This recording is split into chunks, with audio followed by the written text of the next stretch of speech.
ನಮ್ಮದು ಭವ್ಯ ಭಾರತ. ಈ ಭವ್ಯ ಭಾರತದಲ್ಲಿ ಉತ್ತರ ಪ್ರದೇಶ ಒಂದು ರಾಜ್ಯ. ಆ ಉತ್ತರ ಪ್ರದೇಶದಲ್ಲಿ ಫೈಜಾಬಾದ್ ಅಲ್ಲ ನಮ್ಮ ಅಯೋಧ್ಯೆ ಒಂದು ಜಿಲ್ಲೆ. ಆ ಅಯೋಧ್ಯೆಯಲ್ಲಿ ಸರಯೂ ನದಿಯ ಪಕ್ಕದಲ್ಲಿ ಇರುವಂಥದ್ದೇ ನಮ್ಮ ರಾಮ ಜನ್ಮಭೂಮಿ. ಹಾಗೂ ಇದೇ ಒಂದು ಜಾಗದಲ್ಲಿ ಈಗ ರಾಮ ಮಂದಿರ ನಿರ್ಮಾಣ ಆಗ್ತಾ ಇದೆ. ಹಾಗೂ ಇದೇ ವಿವಾದಿತ ಪ್ರದೇಶ 2.77 ಎಕರೆ, ಪ್ಲಾಟ್ ನಂಬರ್ 583 ಹಾಗೂ ರಾಮ ಮಂದಿರ ನಿರ್ಮಾಣವಾಗ್ತಿರುವಂತಹ ಜಾಗ. ಈ ಒಟ್ಟು ಜಾಗದಲ್ಲಿ ವಿವಾದಿತ ಪ್ರದೇಶ ಅಂತ ಕರೆಸ್ಕೊಳ್ಳುವಂಥದ್ದು 67.7 ಎಕರೆಗಳು. ಏನಪ್ಪಾ ಇದು 67.7 ಎಕರೆ ಜಾಗ ವಿವಾದಿತ ಜಾಗ ಅಂತ ಹೇಳ್ತಾ ಇದ್ದಾರಲ್ಲ, ಇದು ಎಷ್ಟು ಮಟ್ಟಿಗೆ ಸರಿ? ಆಕ್ಚುಲಿ ವಿವಾದಿತ ಆಗಿರೋದು 2.77 ಎಕರೆ ಜಾಗ. ಇದರಲ್ಲೂ ಸಹ ವಿವಾದದಲ್ಲಿ ಕೂಡಿರುವಂತಹ ಜಾಗ ಎಷ್ಟು ಅಂತ ಹೇಳಿದ್ರೆ 0.313 ಎಕರೆ ಪ್ರದೇಶ ಮಾತ್ರ ಇದೇ ನಮ್ಮ ರಾಮ ಹುಟ್ಟಿದಂತಹ ಸ್ಥಳ. ಹಾಗೂ ಇದೇ ಜಾಗದಲ್ಲೇ ನೀವು ನೋಡ್ತಿರುವಂತಹ ರಾಮ ಮಂದಿರ ಇರ್ತಕ್ಕಂಥದ್ದು. ಈ 0.313 ಎಕರೆ ಆದರೆ ಈ 67.7 ಎಕರೆ ಯಾಕೆ ವಿವಾದ ಆಗುತ್ತೆ ಅದನ್ನ ತಿಳ್ಕೊಳ್ಳೋಣ ಬನ್ನಿ. ಪಾಣಿಪತ್ನ ಕದನದಲ್ಲಿ ಇಬ್ರಾಹಿಂ ಲೋದಿನ ಬಾಬರು ಸೋಲಿಸ್ತಾನೆ. ಇವನು ಸೋಲಿಸಿದ ತಕ್ಷಣನೇ ಆ ದಿನ ಯಾವತ್ತು ಅಂತ ಹೇಳಿದ್ರೆ 20 ಏಪ್ರಿಲ್ 1526. ಆ ದಿನಾನೇ ಅವನೇನ್ ಮಾಡ್ತಾನೆ, ತಾನು ಅಕ್ವೈರ್ ಮಾಡಿರುವಂತಹ ಅಷ್ಟು ಜಾಗದಲ್ಲಿ ಇದ್ದಂತಹ ಎಲ್ಲ ಹಿಂದೂ ದೇವಾಲಯಗಳನ್ನ ಕೆಡವಿ ಅಲ್ಲಿ ಮಸೀದಿನ ನಿರ್ಮಾಣ ಮಾಡ್ತಾನೆ. ಇವನೊಬ್ಬನೇ ಅಲ್ಲ, ಎಲ್ಲ ರಾಜರು ಮಾಡಿದ್ದು ಇದನ್ನೇ. ಇವನು ಇಷ್ಟಕ್ಕೆ ತನ್ನ ಕ್ರೌರ್ಯವನ್ನ ನಿಲ್ಲಿಸಲಿಲ್ಲ. ಅವನ ಕಮಾಂಡರ್ ಆದಂತಹ ಮೀರ್ ಬಾಕಿನ ಕರೆಸ್ತಾನೆ. ಹೋಗು, ಈ ಜಾಗದಲ್ಲಿ ರಾಮ ಹುಟ್ಟಿದಂತಹ ಜಾಗ ಅಂತ ಹೇಳ್ತಾರೆ, ಈ ಜಾಗದಲ್ಲಿ ಹೋಗಿ ರಾಮ ಮಂದಿರನ ಕೆಡವಿ ಒಂದು ಮಸೀದಿನ ನಿರ್ಮಾಣ ಮಾಡು ಅಂತ ಹೇಳ್ತಾನೆ.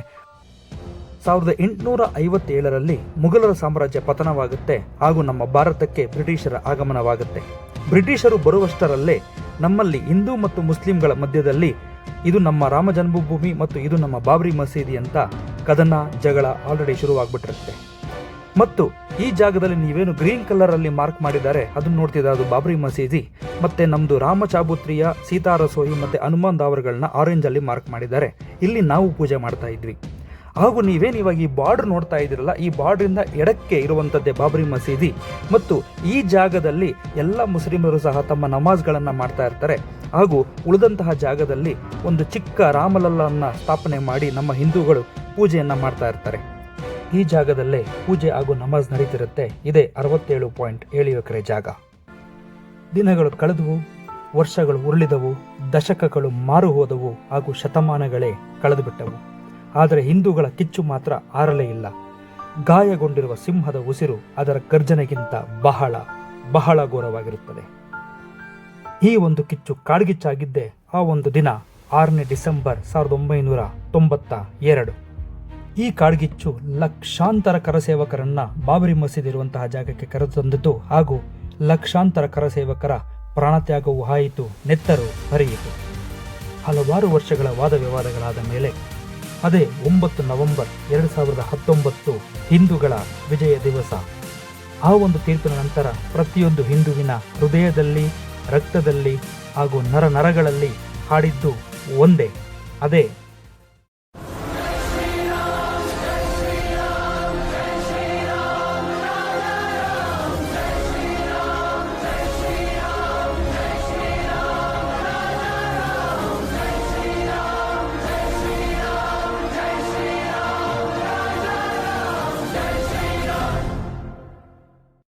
ಆ ರಾಮನನ್ನು ನೋಡುವ ತವಕದಿಂದ 1500 ಕಿಲೋಮೀಟರ್ಗಳನ್ನು ಲೆಕ್ಕಿಸದೆ ನಾವು ಸಹ ಕಾರ್ನಲ್ಲಿ ಹೊರಟೇ ಬಿಟ್ವಿ. ಹಾಗೂ ಬನ್ನಿ, ನೀವು ನಮ್ಮ ಜೊತೆಯಲ್ಲಿ ರಾಮನ ದರ್ಶನ ಮಾಡಿರಂತೆ. ನಮಸ್ತೆ ಗೆಳೆಯರೇ, ಎಲ್ಲರಿಗೂ ನಮಸ್ಕಾರ. ಎಲ್ಲ ಹಿಂದೂಗಳ 500 ವರ್ಷಗಳ ಕನಸು ಜನವರಿ 22ನೇ ತಾರೀಕು ನನಸಾಯಿತು. ಅವತ್ತಿನ ದಿನ ಆ ಒಂದು ಇನಾಗ್ರೇಷನ್ ದಿನ ನಾವು ಸಹ ಒಂದು ಕನಸನ್ನ ಕಟ್ಕೊಂಡ್ವಿ. ಏನಂದ್ರೆ ನಾವು ಸಹ ಅಯೋಧ್ಯೆ ಹೋಗ್ಬೇಕು ಅಂತ.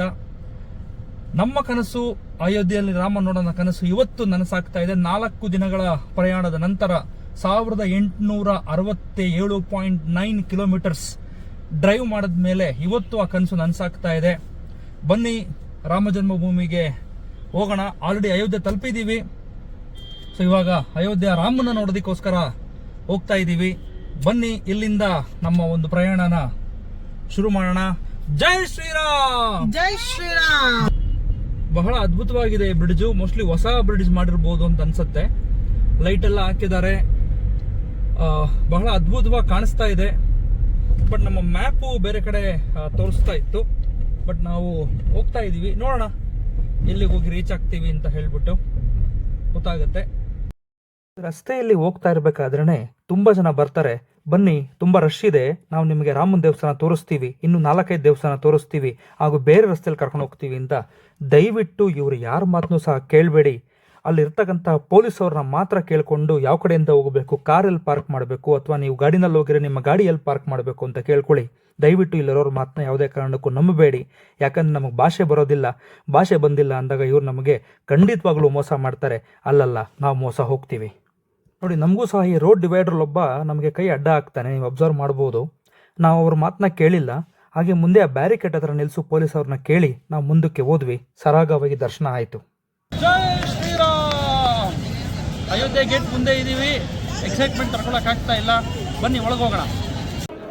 ದೇವಸ್ಥಾನದ ಒಳಗಡೆ ಯಾವುದೇ ರೀತಿ ಎಲೆಕ್ಟ್ರಾನಿಕ್ ಗ್ಯಾಡ್ಜೆಟ್ಸ್ಗಳು ಹಾಗೂ ಮೊಬೈಲ್ ಫೋನ್ಗಳನ್ನ ಬಿಡಲ್ಲ, ದಯವಿಟ್ಟು ತಗೊಂಡು ಹೋಗ್ಬೇಡಿ. ಆದರೆ ಒಂದು ಬೇಸರದ ಸಂಗತಿ ಅಂದರೆ ಇಲ್ಲಿ VIP ಹಾಗೂ ಕೆಲವು ಜನಗಳಿಗೆ ಮಾತ್ರ ಇಲ್ಲಿ ಬಿಡ್ತಾರೆ.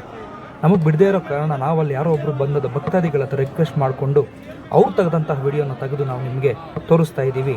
ಎಲ್ಲರೂ ರಾಮನ ದರ್ಶನ ಮಾಡಿ. ಜೈ ಶ್ರೀರಾಮ್.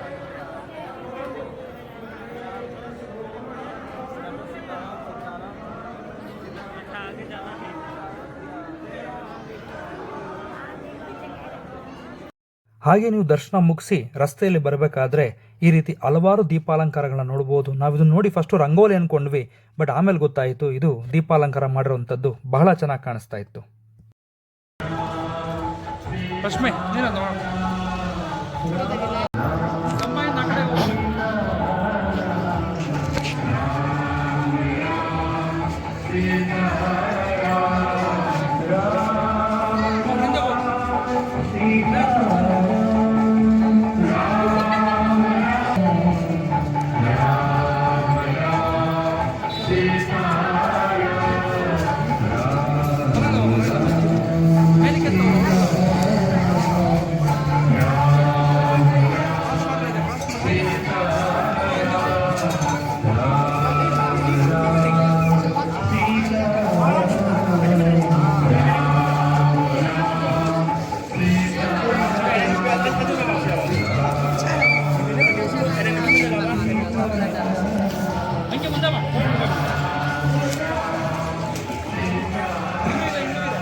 ಹಾಗೂ ರಾಮನ ದರ್ಶನಕ್ಕಿಂತ ಮುಂಚೆ ಅಲ್ಲೇ ಪಕ್ಕದಲ್ಲೇ ಇರುವ ಹನುಮಾನ್ ಗಡಿ ದೇವಸ್ಥಾನವನ್ನು ನೀವು ನೋಡಲೇಬೇಕು. ಯಾಕಂದರೆ ಇದನ್ನು ನೋಡದೆ ರಾಮನ ದೇವಸ್ಥಾನಕ್ಕೆ ಹೋದರೆ ನಿಮ್ಮ ಯಾತ್ರೆ ಪರಿಪೂರ್ಣ ಆಗಲ್ಲ. ಹಾಗೂ ಅದರ ಕೂಗಳದೇ ದೂರದಲ್ಲೇ ವಿಷ್ಣುವಿನ ದೇವಸ್ಥಾನ ಕೂಡ ಇದೆ, ಅದನ್ನು ಸಹ ನೀವು ನೋಡ್ಬೋದು.